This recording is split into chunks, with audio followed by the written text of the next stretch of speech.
Pewaris episode 16. Kau tidak tahu siapa aku. Menikah. Dio tiba-tiba tertawa. Ia tak menanggapi perkataan Dev dengan serius. Jangan berbicara ngawur dan mengada-ngada, serunya kemudian. Aku berbicara kenyataan. Naira memang sudah menikah. Dan yang saat ini berbicara denganmu adalah suaminya. Naira rasanya ingin sekali mengumpat Dev, bukannya dia tidak mau menerimanya sebagai istri. Lalu kenapa dia tiba-tiba mengakuinya sebagai istri? Naira berusaha melepaskan pergelangan tangannya yang dicengkram kuat oleh Dev, namun laki-laki itu justru malah semakin memperatnya hingga membuat Naira tidak bisa berkutik. Sementara Dio, tawa laki-laki itu seketika menyurut. Namun, ia masih tak mempercayai perkataan Dev begitu saja.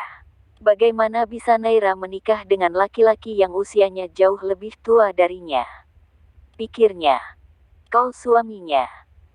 Kurasa pendengaranmu masih berfungsi dengan baik sehingga aku tidak perlu mengulang perkataanku lagi. Dev masih dengan sikap angkuhnya. Suara dan tatapannya terdengar tegas. Membuat Naira kebingungan sebenarnya orang seperti apa suaminya ini. Tatapan mata Dio menemui Naira yang sedari tadi hanya diam mendengarkan perdebatan mereka. Itu tidak benar, kan, Nay? Tanyanya. Naira sesaat dibuat membisu dengan pertanyaan yang serasa menjebaknya. Jika ia bilang sudah menikah, mungkin tidak akan lama lagi kabar pernikahannya akan terdengar merebak hingga satu kampus, dan tuduhan tentang suka mendekati laki-laki kaya akan malah semakin menyudutkannya di mata Dio dan keluarga. Karena, yang saat ini masih mengetahui pernikahannya hanyalah Miranda saja. Tapi, di sisi lain, jika Naira tidak mengakui bahwa ia sudah menikah, si Dio ini pasti akan tetap mengharapkannya dan tidak akan berhenti mendekatinya. Kenapa diam, Nay? Dio dan Dev masih termangu menunggu jawaban Naira. Kamu tidak menikah dengan laki-laki ini, kan? Seperti yang dia katakan, aku sudah menikah. Dan dia ini suamiku, jawabnya setelah beberapa saat menciptakan keheningan. Dev menarik salah satu sudut bibirnya tersenyum sarkastik saat matanya kembali menemui Dio. Namun, seperti sebelumnya, Dio pun masih saja tidak percaya dengan pernyataan Naira. Aku sama sekali tidak percaya, Nay. Aku tahu kamu pasti bohong. Kau percaya atau tidak, aku tidak peduli. Mulai sekarang jangan dekat-dekat dengan istriku lagi. Dev mengguncang kuat salah satu bahu Dio supaya tidak menghalangi jalannya. Laki-laki itu nyaris terjatuh, namun masih bisa menjaga keseimbangan tubuhnya agar itu tidak terjadi. Dengan langkah yang tergesa-gesa, Dev menggeret tangan Naira dengan kasar, mengajaknya untuk pergi ke mobil miliknya yang kala itu diparkirkan oleh Kai di parkirkan basement. Dev, lepaskan aku. Aku tidak mau pulang bersamamu. Aku bisa pulang sendiri. Kau mau pulang bersamaku atau tidak aku tidak peduli. Aku tidak meminta persetujuanmu untuk membawamu pulang, katanya sambil terus melangkahkan kakinya dengan cepat. Hei, lepaskan Naira. Dari belakang, Dio masih berusaha mengejar. Ia tidak terima akan perlakuan Dev yang begitu kasar kepada Naira. Dev sejenak menghentikan langkahnya, lalu menoleh dan berbalik badan ke arah anak ingusan yang saat ini berdiri di hadapannya. Sorot mata Dev yang penuh ancaman ia hunuskan kepada Dio. Kau masih berani ternyata. Lepaskan, Naira. Kau menyakitinya. Dio berusaha menarik tangan Naira, namun Dev mengempas tangan laki-laki itu. Dia istriku, terserah aku mau melakukan apapun kepadanya, seru Dev. Jangan sekali-sekali kau berani mencoba menyentuh atau mendekatinya. Sekarang pergi dari hadapanku, atau aku akan membuat bisnis keluargamu berada dalam masalah. Dio tertawa sambil meletakkan kedua tangannya di atas pinggang. Berjalan perlahan semakin mendekat ke arah Naira dan juga Dev. Siapa kau berani mengancamku, ha? Kau tidak tahu siapa aku. Memangnya kau sepenting itu sehingga aku harus tahu? Aku rasa memang begitu. Sekarang kembalilah kepada ayahmu, dan bertanyalah siapa keluarga Bu Naria. Dengan penuh ketegasan akibat rahangnya yang sudah sejak lama mengeras, Dev pun kembali mengajak Naira pergi dari sana. Namun, kali ini Dio sudah tidak lagi mengejarnya. Laki-laki itu sibuk mematung sambil mengingat nama marga yang tidaklah asing itu. Saat di basement, di parkiran mobil, Kai terlihat berdiri di samping mobil berwarna putih yang dibawa olehnya bersama Dev saat berangkat tadi. Ternyata Tuan sudah menemukan Nona Naira. Sambut Kai sambil membuka salah satu pintu mobil. Menemukan? Kau pikir aku seekor kucing yang hilang? Cetus Naira dengan tatapan dan suara galaknya. Tubuhnya didesak supaya lekas masuk ke dalam mobil oleh Dev. Aku tidak mau pulang bersamamu. Naira memberontak. Cepat masuk, perintahnya, namun tak membuat Naira takut. Aku tidak mau. Aku akan menggigitmu kalau kau masih saja memaksaku. Dev melirik ke arah Kai yang langsung menunduk dan berpura-pura tidak mendengar percakapannya.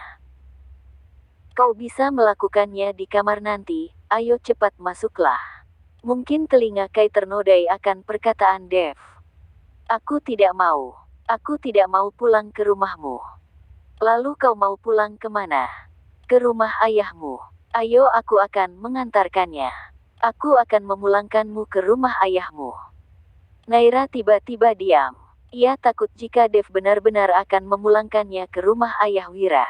Yang ia takutkan bukanlah perkara tidak mendapatkan harta dari keluarga Dev seperti yang Paman Chandra janjikan. Ya, memang ada perjanjian yang tidak diketahui oleh siapapun kecuali Naira dan mertuanya itu. Bahkan Dev pun tidak mengetahuinya. Kalau Naira berhasil bertahan dengan Dev hingga memiliki anak, ia akan mendapatkan sebagian harta warisan dari keluarga Bu Naria. Tapi masa bodoh dengan warisan. Naira menikah dengan Dev tidak pernah memikirkan soal harta sedikit pun. Yang ia pikirkan hanya kesehatan ayahnya. Ia tidak mau kesehatan ayahnya terganggu lagi hanya karena keegoisannya. Hanya itu saja. Ayo cepat masuk. Suara Dev menyadarkan Naira. Kalau kau tidak mau masuk, aku akan membuangmu dan menjadikanmu sebagai makanan buaya. Cepat masuk. Naira yang bergidik ngeri saat mendengar akan dijadikan makanan buaya, ia pun terpaksa menuruti perintah Dev untuk masuk ke dalam mobil dengan mulut yang tidak berhenti mengutuki laki-laki itu. Dev menutup pintu mobil tersebut.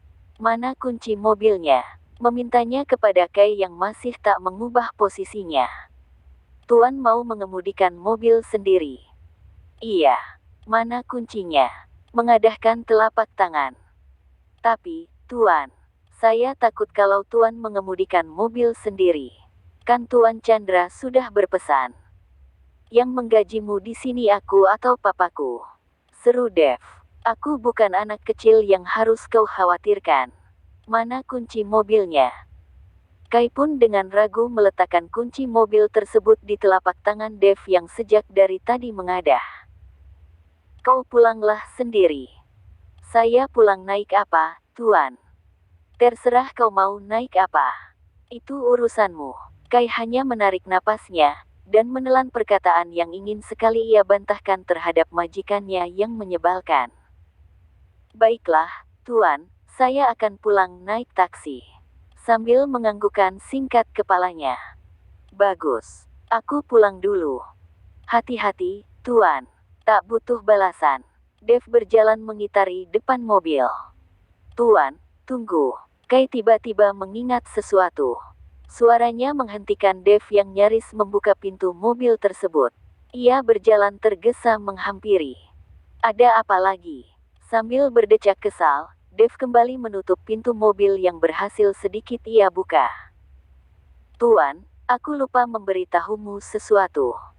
Kening Dev berkerut. Ia bisa melihat dari raut wajah Kai, bahwa berita yang akan disampaikannya saat ini bersifat penting dan serius. Apa? Tanyanya. Nona Vania. Vania. Belum sempat menyelesaikan pembicaraannya, Dev sudah memangkasnya begitu saja. Ia menangkup kedua bahu Kai. Kau sudah mengetahui keberadaan Vaniaku. Dengan tidak sabar, Ia mengguncang bahu Kai supaya lekas memberi jawaban. Belum, Tuan. Dev begitu kecewa, dan mengempas kasar bahu pengawalnya tersebut. Saya masih melacak keberadaan Nona Vania, tetapi kabar terakhir orang pesuruh kita mengetahui informasi bahwa Nona Vania berada di Singapura 1 bulan yang lalu. Di Singapura, kening Dev kembali berkerut. Iya, Tuan. Setidaknya ini lebih memudahkan pekerjaanku untuk mencari tahu keberadaan Nona Vania. Kalau kau masih lama, aku lebih baik memilih kau jadikan sebagai makanan buaya. Suara Naira tiba-tiba meronta-ronta di dalam mobil. Hingga membuat kedua laki-laki yang sedang berbincang serius itu menoleh melihat Naira dari balik kaca mobil yang sedang memberengut di dalam sana. Mata Dev kembali menemui Kai. Ya sudah, kau harus segera temukan Vania. Jangan lewatkan informasi sedikit pun tentang keberadaan dia. Dan satu lagi, jangan sampai papaku tahu tentang masalah ini. Setelah aku menemukan Vania, aku akan membawanya kembali untuk tinggal di London. Bersambung.